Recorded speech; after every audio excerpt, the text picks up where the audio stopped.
Good evening, everyone, and thank you for being here tonight. There's something slightly unconventional and very Israeli about celebrating Yom Ha'atzmaut, well, not exactly on the day itself. But if there's one thing Israelis are good at, it's not really showing up right on time.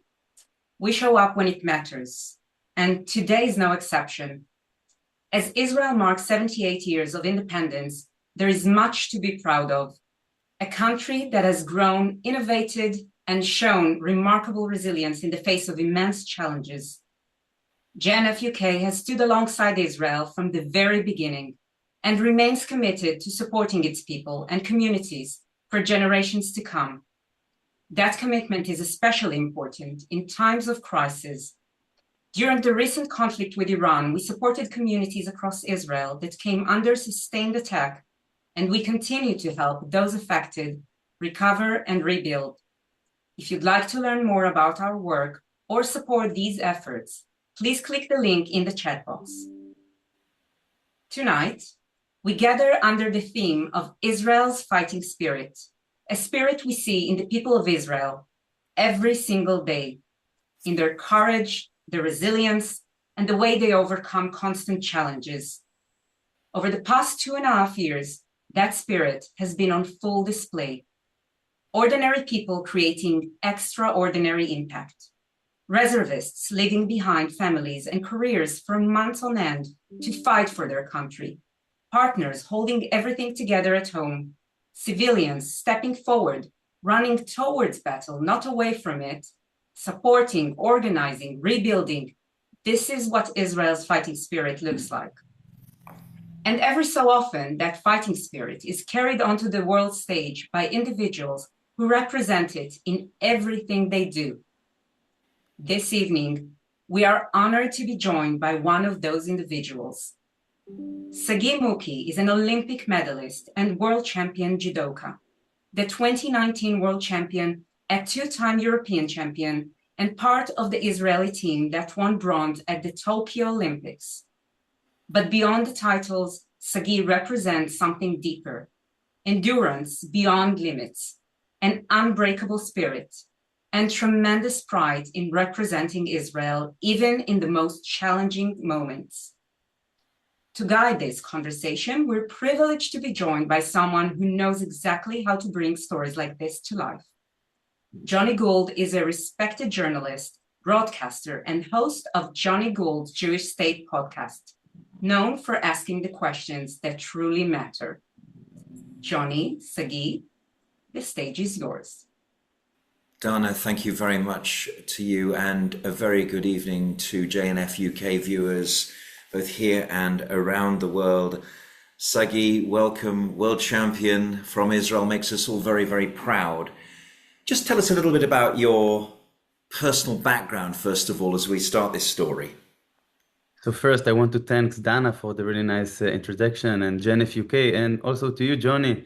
I'm really proud as an Israeli to speak loud, not only at the judo mat, but also outside the judo mat, to meet other communities and to show the people that we can think different and we can accept each other. And I'm very glad to share my personal story with you and with JNF UK. Thank you for being here. So I was born and raised in Netanya, the sports capital of Israel. But what really shaped me was my family.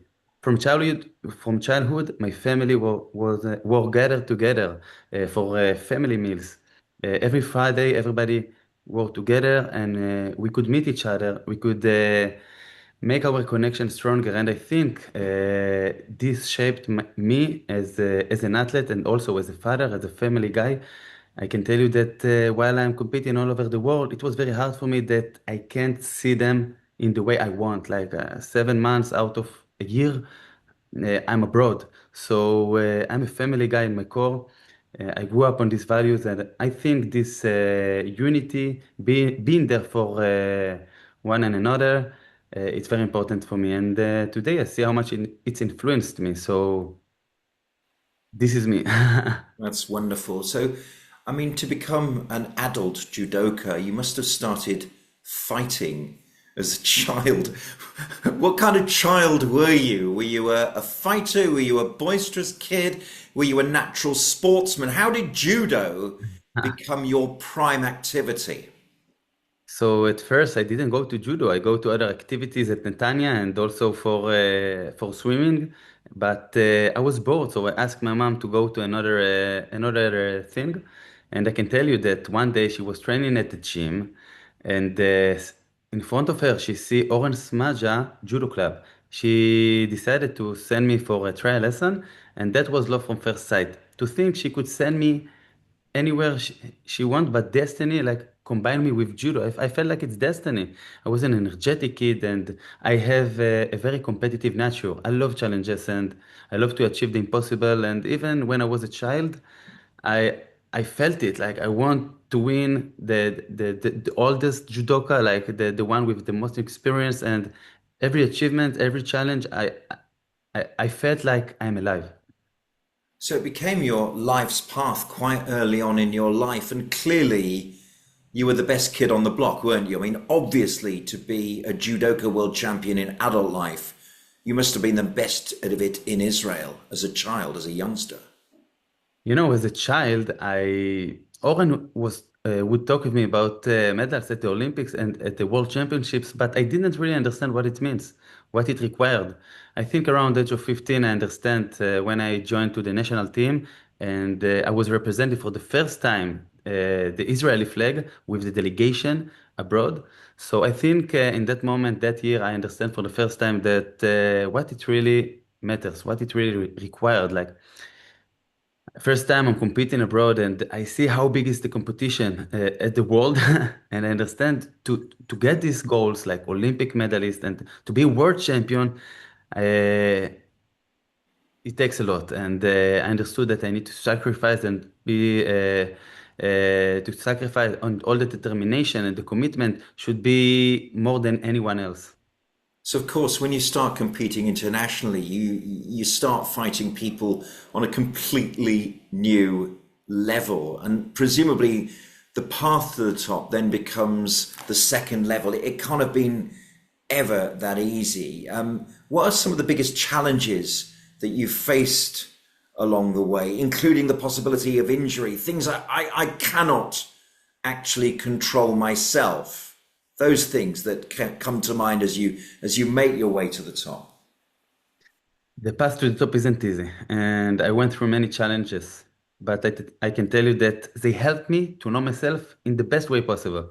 One of the biggest challenges was the injury around the Rio Olympics. Imagine that I'm going to Rio Olympics as a European champion, second at the world ranking list. After I beat all the toughest opponents, I felt on my best. I didn't lose. I won in every Grand Slam, every Grand Prix.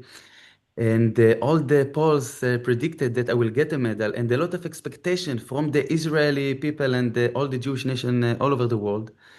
And suddenly, 1 month before Rio Olympics, I got two herniated discs at my lower back. As a judoka, I know injuries, but injury like that, and I couldn't do the simply things like to go and tie my shoe, to wash my face. Every time I had to bow a little bit with my back, I felt like somebody's stabbing my back, and it was frustrated. I was frustrated to understand it happens 1 month before the most important competition, Olympics. Olympics once every 4 years. It's not every year. And from an athlete, from a judoka that was training 2, 3 times a day, I find myself going to a doctor or to the bed treatment, to the physio, to other things. And 1 month without training, 1 month that I go to treatments, I go to the hospital, I wait outside the operation room to get injection to my low back. I got two injections like this, and I went out from the operation room while I'm sitting at the wheelchair. And I imagine myself sitting on the wheelchair after this injection, and the other opponents that train so hard to make their dream come true. Mentally, I,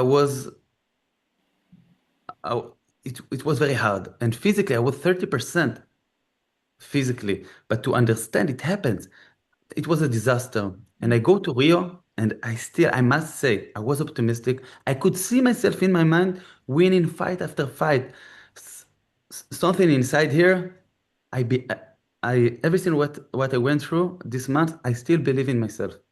And I go there. Nobody knew what is going to happen, but I knew that I'm going to fight her. I'm not giving up. And at the first fight, I win him after 1.5 minutes. And I see Oren and I see the crew. Only they knew what happens. The communication, the media, the people in Israel didn't know that I'm injured because the crew surrounded me and they cancel all the background noises. They didn't want somebody to talk with me and they want me to focus on the fight. And I win the first fight. And I see Oren and the crew take a big breath because if they had a doubts before this fight, after this fight, they didn't have doubts. And I win fight and another until the semifinal.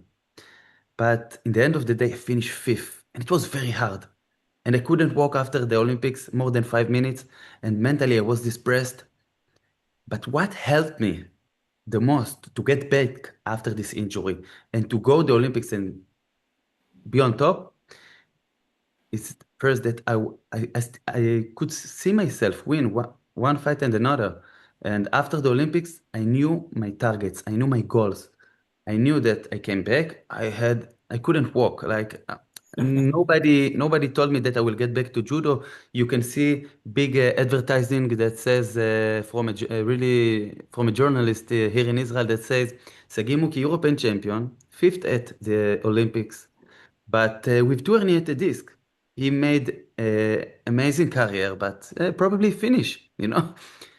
But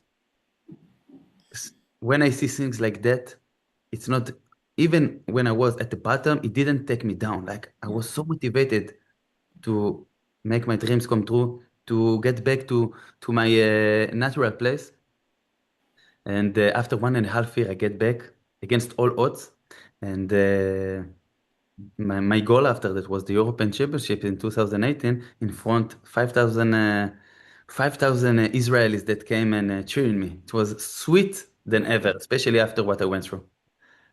This is incredible. Mazel tov to you. What a fantastic achievement to finish fifth with 30% of your capability. But therein lies a couple of things that so many professional sportsmen that I talk to talk about. They can clear away the noise through muscle memory, through constant training, and also visualization. You visualized winning, didn't you? And is that a way of reducing the pressure on you to perform and to get to the level that people expect of you?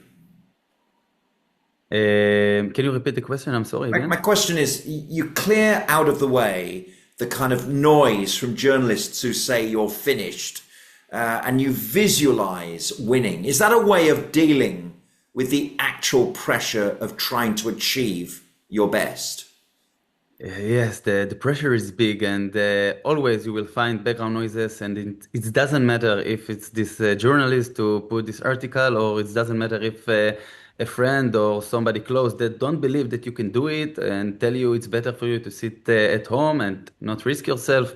I knew that without a hand, I will go and compete at Rio Olympics. The thought that I will sit on couch and I will see the athletes that I beat going on the podium and I didn't have the opportunity to fight for my dream, I couldn't think about it. So there is a lot of background noises, and I think what helps me to handle this pressure, first of all, it's being whole with myself.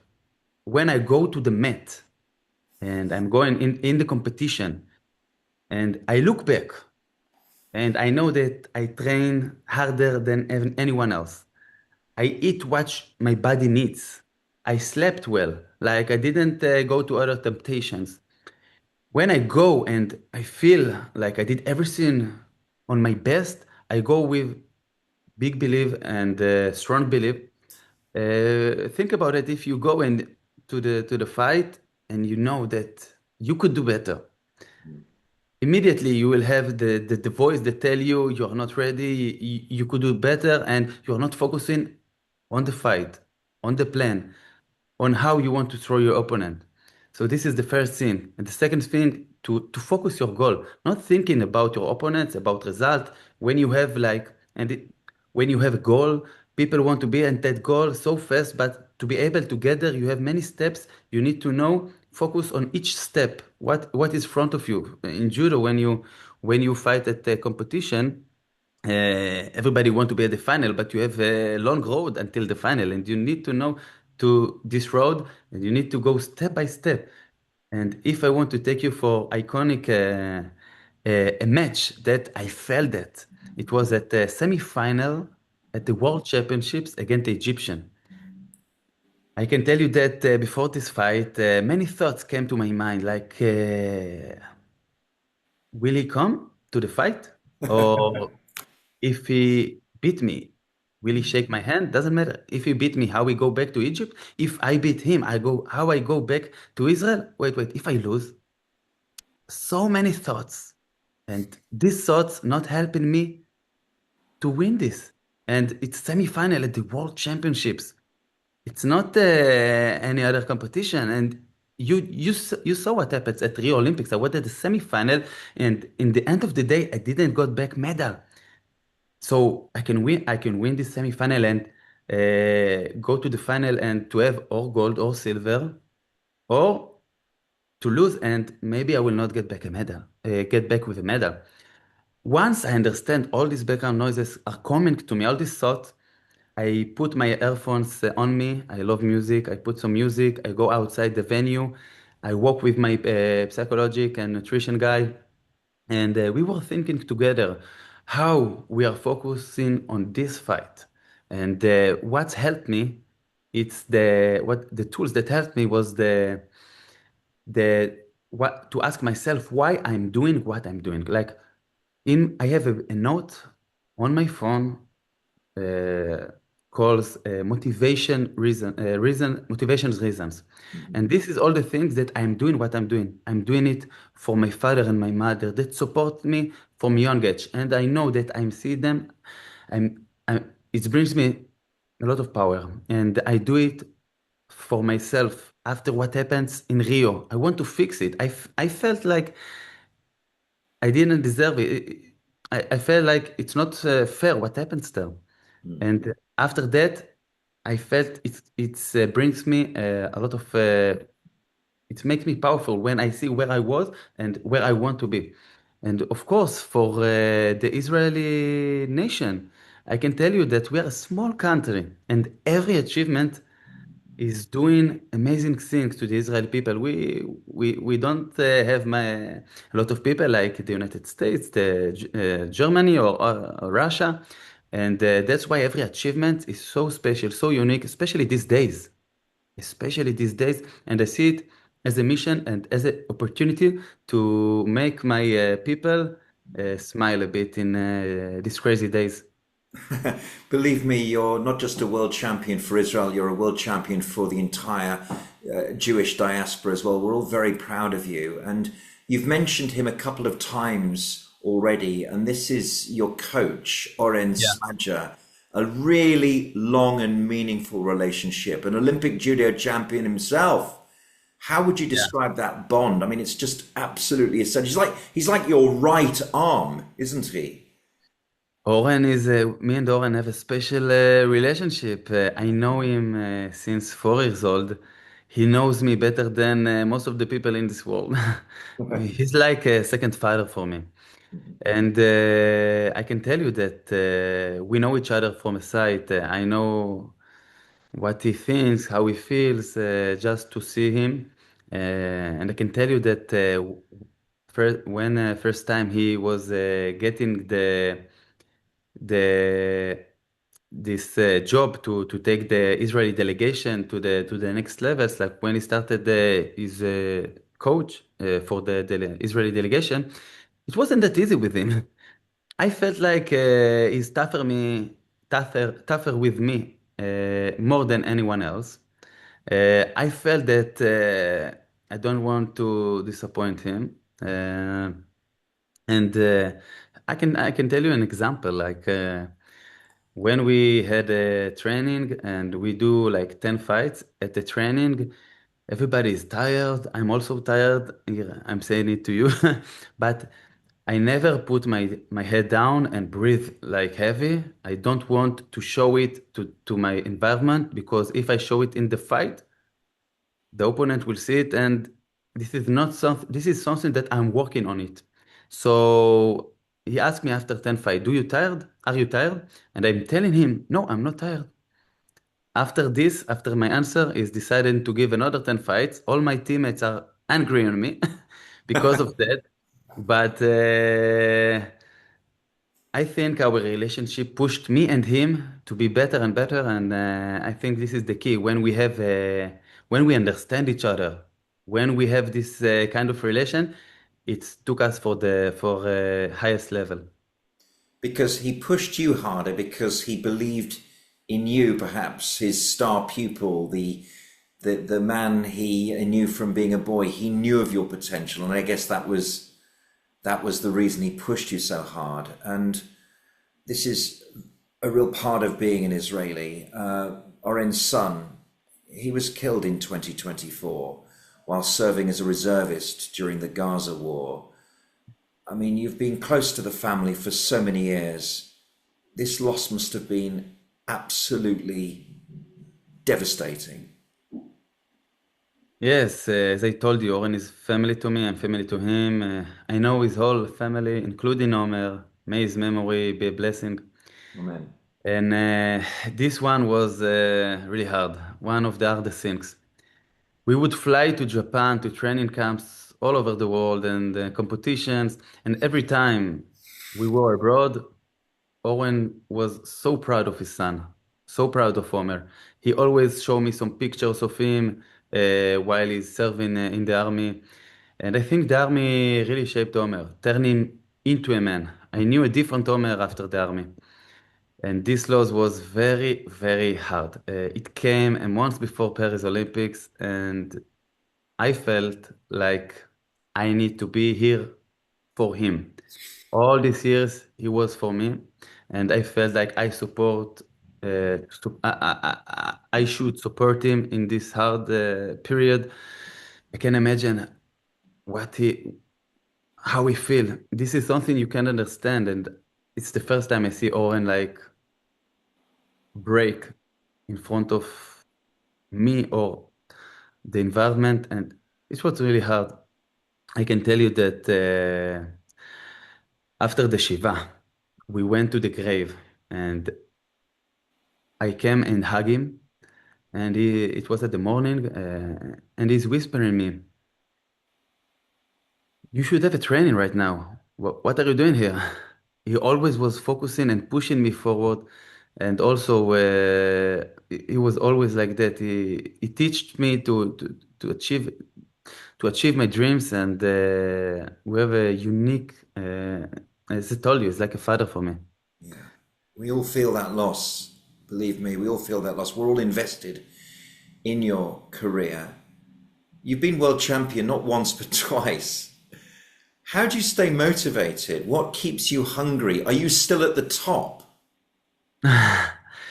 Uh, First of all, it's very hard to stay at the top. You know, I was afraid after this World Championships when I won in Tokyo, like it was afraid to lose this motivation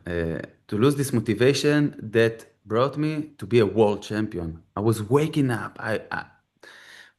Nobody could stop me. And after these world champions, I have many temptations, and everybody wants to interview in me. Many companies want to do shooting days with me. And what helped me in these days, first of all, it's to focus on the things that helped me to be there, to understand what I did before and what I should keep doing. Not only for this World Championships, but also for the Olympics. And what helped me, I went back to this motivation notes that I told you before, Yeah.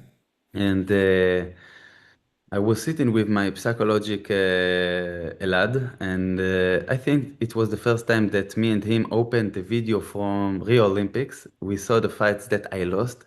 It was very hard for me to see these fights after Rio. And we were trying to get back to the meanings that keep me alive, the meanings that pushing me forward to my goals. Mm. I can tell you that I told my agent, Shlomi, I don't want nothing. Yeah. I don't want to go any events. No needs. There is Olympics in front of us. There is a lot of temptations, and I want that after this Olympics, I will look back and I will be sure that I did everything that I can to achieve this without regrets.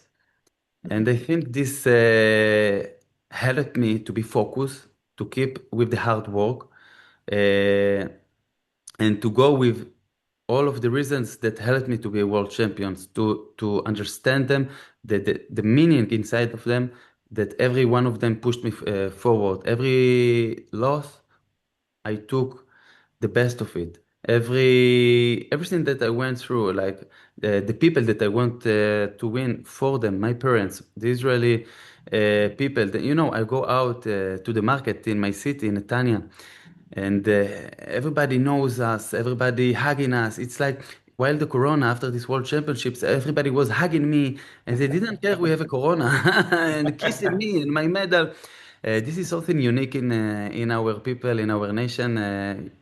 I believe that if a German athletes winning for Germany, he will not get this love, the same love that I get. So it's pushing me forward. And for that reason, you mentioned it before, Israel is a smaller country than Russia, than Germany, than the USA. A German judoka wouldn't get quite the hugs in Hamburg that you get in Netanya. So, what is it like to represent the blue and white at the Olympic Games? What's it like representing Israel? Uh, I feel like it's like in a mission. Really, it's a big responsibility. Yeah. It doesn't first, it's important to win for my country, but also like when you saw the Egyptian guy who didn't shake my hand, it doesn't matter. It's matter how you act, how you represent Israel. Uh, it's important to win, but it's also how you represent Israel, the real values of Israel, the real face of Israel, because I know this is we are suffering from hasbara, like the media in all over the world are not with us, and everything every everything that I am doing on the mat, people see, and this is very important to show Israel on the most positive way. We are a small country, as I told you, and every achievement is doing an amazing thing for our country, our nation, and I'm very proud to represent Israel. Really, we are a unique country, and I think what we went through since 1948, no country uh, had our road. We had a lot of wars. We are warriors in our blood, and I think when I see the soldiers crossing the border to protect me and all the other Israelis, they protected me that I could go and represent Israel abroad. I'm inspired from these young soldiers that risk themselves, that crossing the border, and I'm thinking about it a lot. These young soldiers with these beliefs, with this meaningful of the right to exist, and I'm proud to be of one of this great nation. Amazing. And of course, you talk about Hasbara and how the media is against Israelis and by extension the Jewish people of the world. You go around the world representing your country in the best possible way as a winner, as a champion, as a great competitor. But how has that experience changed since October the 7th? Do you feel more tension or hostility than was before? Yes, yes. It was worst after the 7th of October. People saw different view, uh, different thing on the media all over the world. And I can tell you that athletes that were my friends, that came to me in training camps before the 7th of October, and everybody wants to make trainings with me to make some fights, like to because I was a world champion. Everybody came to me these days, and everybody was my friends. But after the 7th of October, I see all these friends turning off, turning their back. Nobody looked at me. I can tell you that I was going to fight at the competition with one of them. Is Uzbekistan athlete, and I beat him, but he didn't shake my hand. Like we were fighting together at the training camps and also in other competitions before, and he was talking with me. But after the 7th of October, he changed his mind, and I understood that he's judging me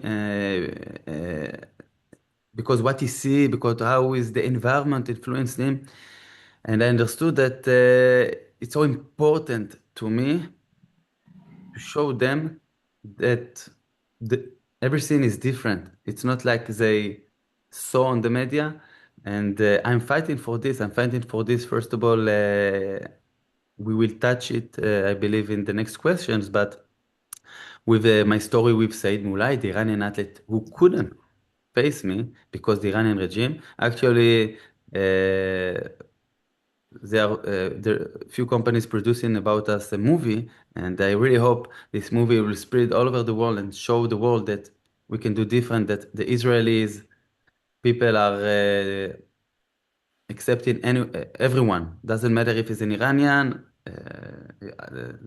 German, Russian, Jewish, Muslim, Catholic, doesn't matter.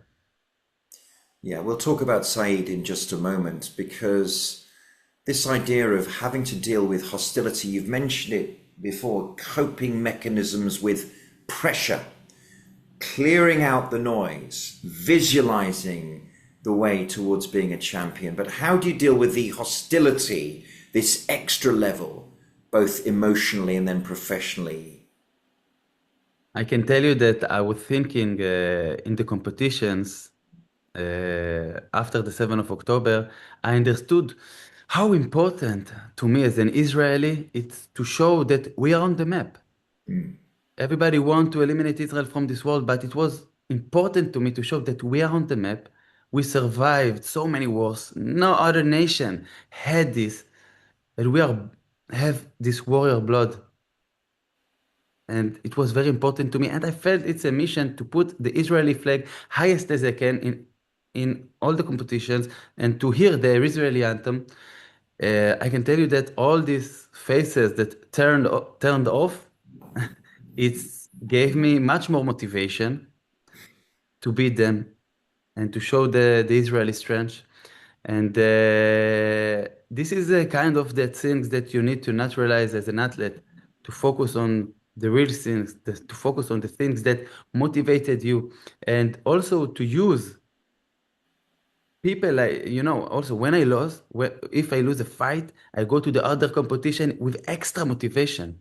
It's like, this is how it's influencing me. And I'm practicing on that. Like it could take me down, or I can choose to take it to the positive way. And also when people like them, and I see all the hate all over the world, and also what happens in London, it's very hard for me to see on the social media.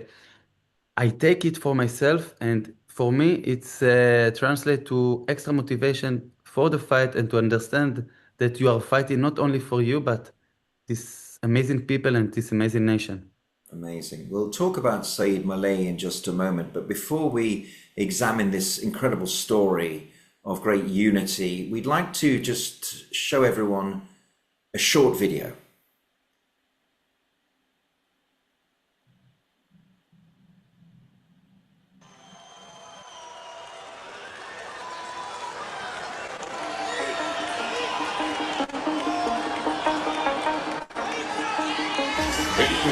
Representing Ismail of Iran, Sagi Muki.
تهران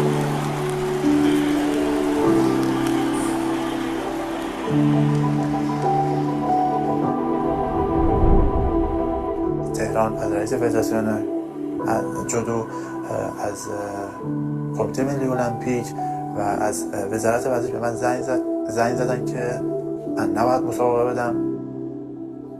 مجبور بودم که باید ببازم.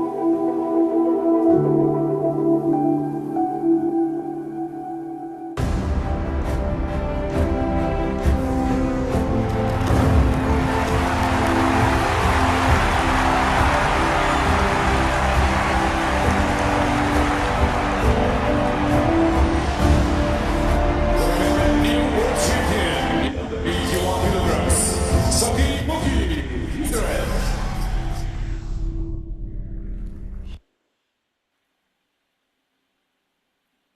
Absolutely amazing.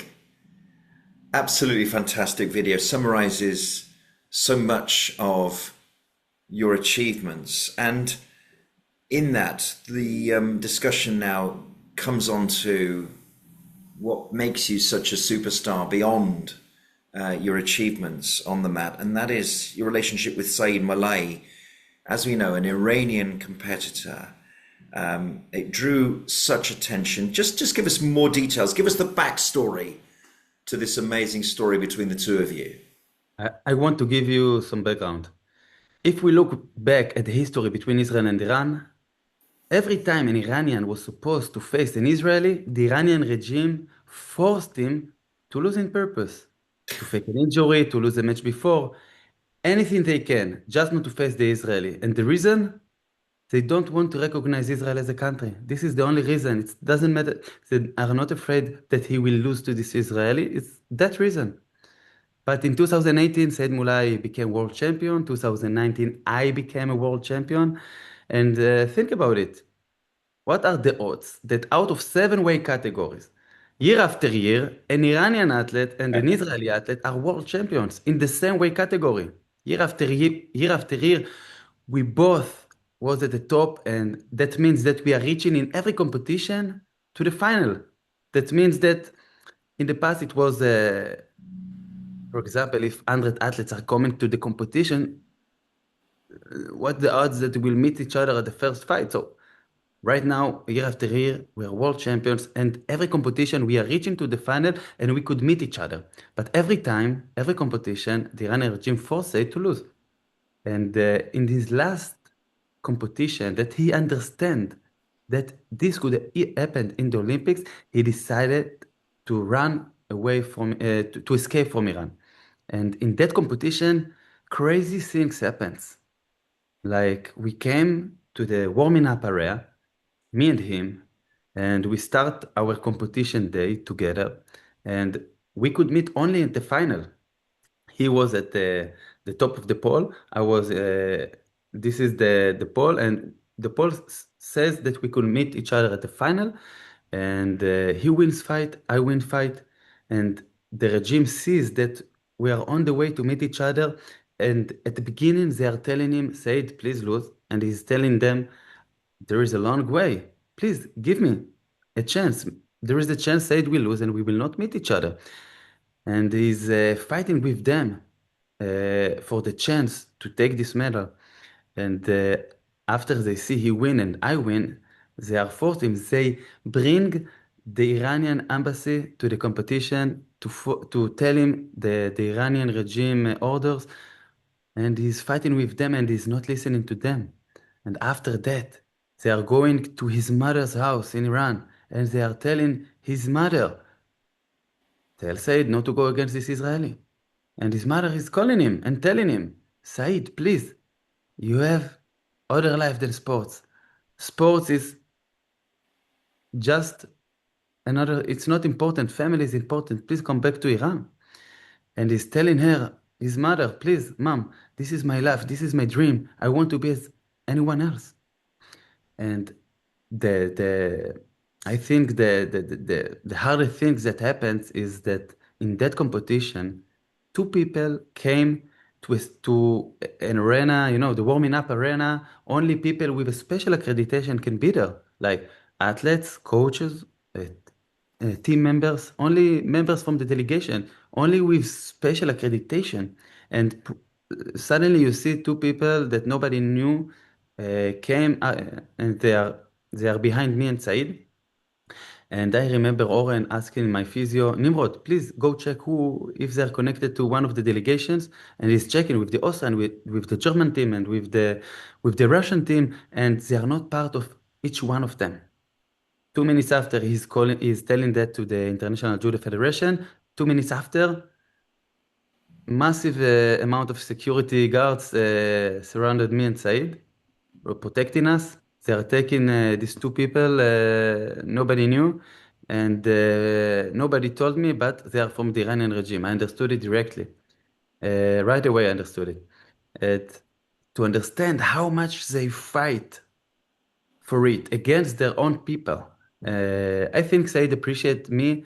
First time I was open my mouth, like I was his voice. He couldn't speak, he couldn't say that because he still was in Iran at the first competition. But our relationship got stronger after he saw that I'm here for him, that I could stay in silence and not say nothing. This is not helping me in the judo career, but that was the right thing to do. And I want to share with you a really nice picture, a victory of the sports against this Tyranny regime. yes, this regime. Yeah. Just a second, I will share this. Yes. Share. And this is the beautiful picture that shows the sport is above the politics. And this is at the Tokyo Olympics that me and him got back from there with a medal. I'm with the bronze, he's with the silver. But this picture show the world that we can do different. As you can see, he was representing here Mongolia. Don't ask me how. The president of Mongolia he was a judoka before, and they helped him to get passport for the Tokyo Olympics. But after that, he moved to Azerbaijan, and now he's have a German passport. And Right. this shows the beauty of sports, the beauty between the humanity between each one of us. And I hope this friendship will show the world, especially these days, that we can do different. And I'm so proud about the international films that developing these days, and I hope it will put us in a positive way. You know, that is an incredible story, and it just underlines uh, the steps that Iran will take to protect whatever it believes in, which to our eyes and ears seems incredulous, seems extraordinary, but we have to believe it as we confront it. So, Sagi, what are you up to these days, professionally and personally? What are your new goals? Being a professional sportsman, you're all about achievement orientation and goals. What next for Sagi Muki? So all my the motivation that I had as a judoka, competitive judoka, now they are going for other directions, and I opened the judo club, and I feel blessed to pass in all the tools and all the knowledge to the younger generation. I really want the world champion and the Olympic champion to come from my club.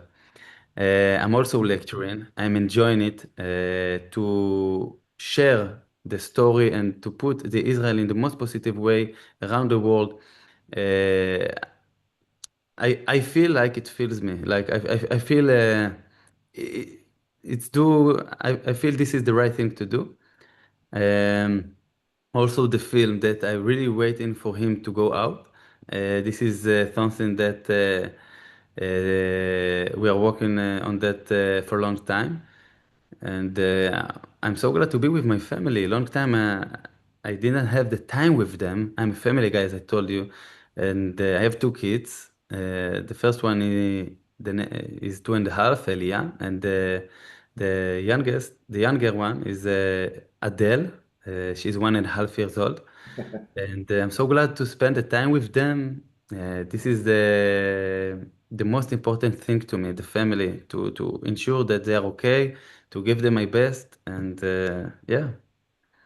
If they're 2.5 and 1.5, I can tell you, you're a busy man. My children Yeah. are 1 year apart as well, slightly older than 2.5 and 1.5, but I know all about what you have to do at home. How has judo shaped you as a person? Judo shaped me from the foundation. Today, the ability to deal with losses, the ability to work hard, to be determined, to set my goals, to know how to grow from every fall and achieve my goals. This is something that judo taught me. And I see these days that I work in all of my projects. I want to be the best I can be. I work very hard for this, and J- judo teach me all I know. And I think all these tools, it doesn't matter if it's a judo match or if it's a test in the school or if it's an important interview that you have, the way you handle it, the way you practice for it, the way you want it, the way you uh, handle with the pressure. This is something that this is a tool that helps me with the projects these days. So, as a child, if you had to go back and you wanted to start again, what do you tell other children who want to become a professional sportsman of any discipline, judo, football, tennis, rugby union, anything? What would you tell them? How'd you go about it? As I told you, my son is 2.5 years old, and many ask me if I would send him to judo. So first of all, it's yes. I would send him to judo, and if he doesn't connect with judo, I will send him to another professional sports in general. But because I know what sports brings me, the competition, the struggles, I learned so much from it. I want him to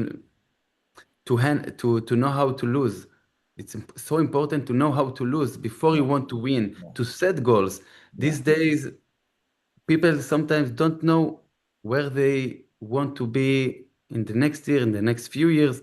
And I saw how sport shaped me, and I want him to have these tools too, to know that he have targets, he have dreams. That's what keeps me alive, and I want him to be alive.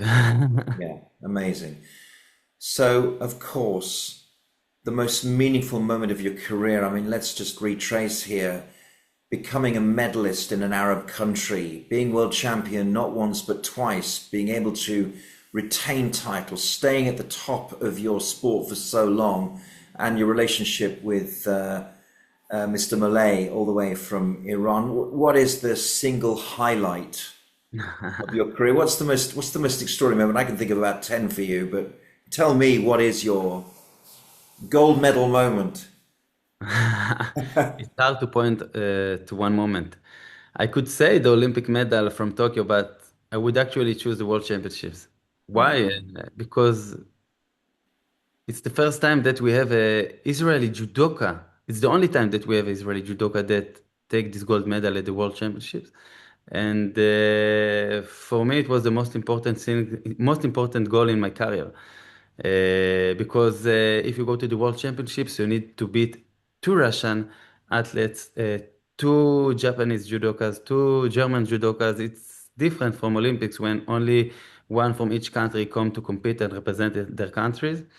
It's true that the Olympics are have the gl- it's more the media and everybody see it, but for me to be a world champion it was different.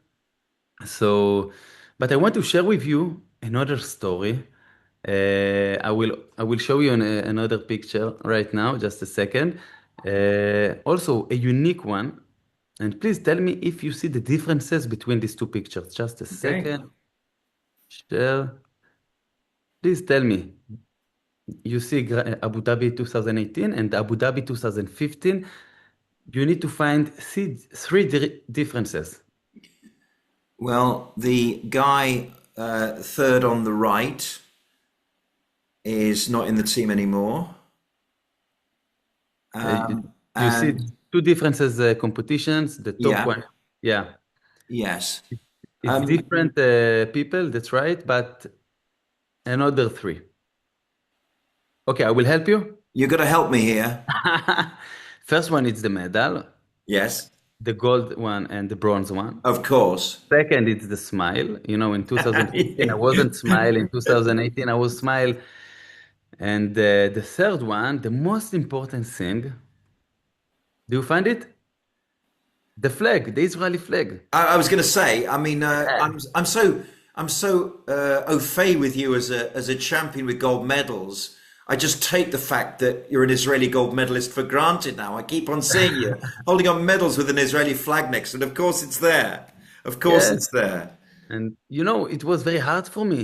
At 2015, we were fighting to go the Grand Slam Abu Dhabi because it was important competition Yeah. before the Olympics, and we went there. But we had many challenges till we get there. We couldn't fly with the Israeli security, with the Shabak. The organizers in Abu Dhabi told us, you can come with the Shabak, but they can't come with weapon.